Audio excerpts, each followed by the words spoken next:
setelah Buddha melihat ke seluruh dunia, ya, Buddha tidak menemukan seorang pun yang lebih sayang kepada dirinya sendiri. Jadi secara alamiah kita akan lebih sayang sama diri kita sendiri. Secara alamiahnya gitu. Buddha nggak menemukan. Misalnya orang bilang dia sayang sama pasangannya, sama anaknya, itu supaya apa? Supaya pada akhirnya dianya nggak repot. Ya kan, dasarnya itu. Kalau dia repot, kalau nggak sayang, ya saya juga kena imbasnya. Pada akhirnya akan kembali ke sana, di situ. Jadi kalau dibilang saya sangat sayang banget sama Anda, ya belum ngerti. Buddha bilang ternyata balik lagi untuk diri sendiri pada akhirnya. Kayak Buddha katakan seperti itu.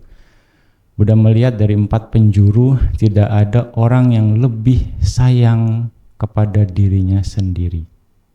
Tidak ada. Nah, oleh karena itu Buddha katakan seperti kita, seperti diri sendiri yang tidak mau disakiti, maka jangan sakiti orang lain. Orang lain juga tidak mau disakiti. Ya, ketika diri sendiri istilahnya tidak mau dirugikan, makhluk lain juga tidak mau dirugikan. Ketika kita juga mau bahagia, makhluk lain pun mau bahagia. Itu dasarnya. Ya, ini adalah metta. Makanya jangan merugikan pihak lain, ya, jangan menyakiti pihak lain, ya kita juga harus membahagiakan pihak lain. Nah, ini adalah refleksi perenungan bagaimana kita harus me-apply metta diri sendiri sebagai perbandingannya gitu, bukan yang lain, bukan ngarep apa-apa. Kira-kira seperti itu ya. Dan berbuat baik atas dasar metta, kalau Anda sudah mengerti, ternyata punya nilai yang tinggi.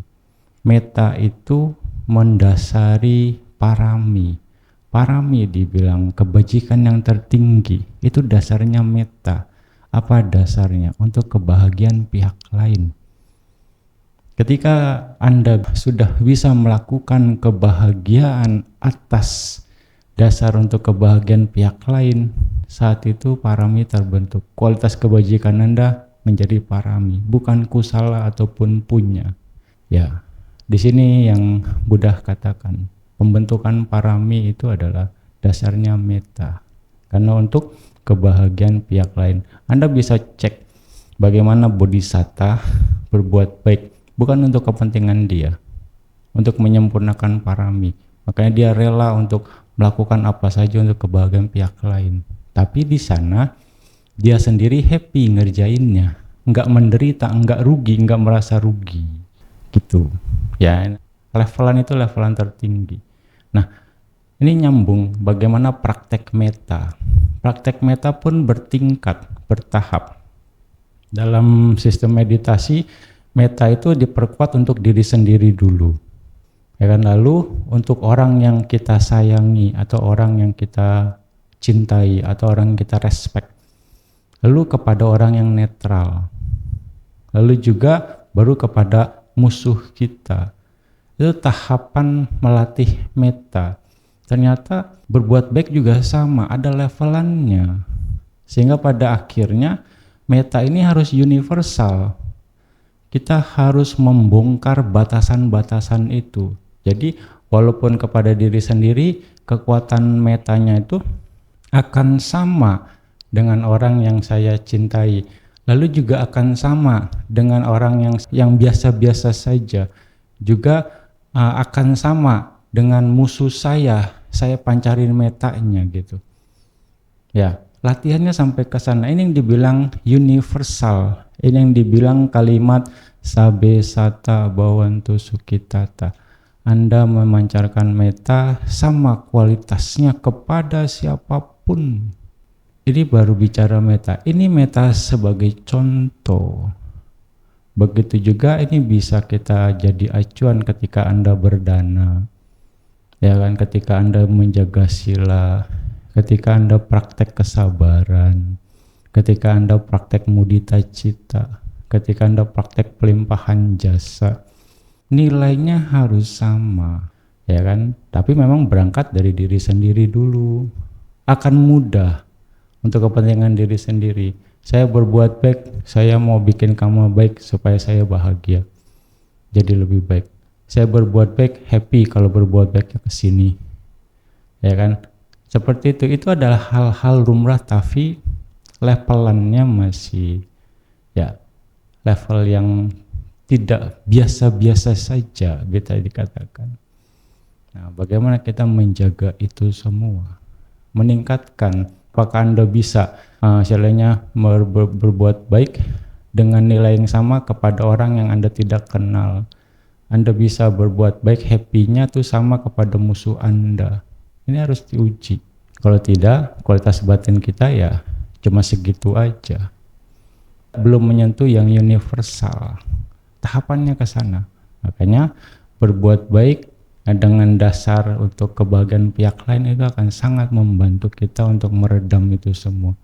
Meredam kemelekatan, meredam keakuan. Kalau kita tidak mulai, ya walaupun kita berbuat baik, tapi niatnya akan tetap rendah.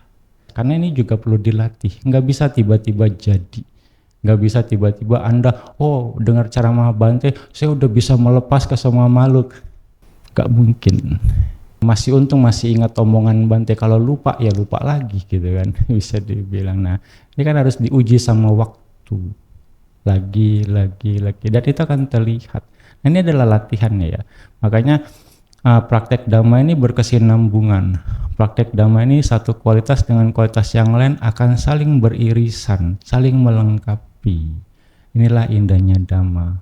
Ya, kita bisa mengkolaborasikan muatan-muatan kebajikan. Makanya Bante sering mengatakan berbuat baiklah yang baik. Ya, berbuat baik yang baik dengan mengumpulkan kualitas-kualitas baik. Salah satu kualitas baik dalam perbuatan baik adalah metta.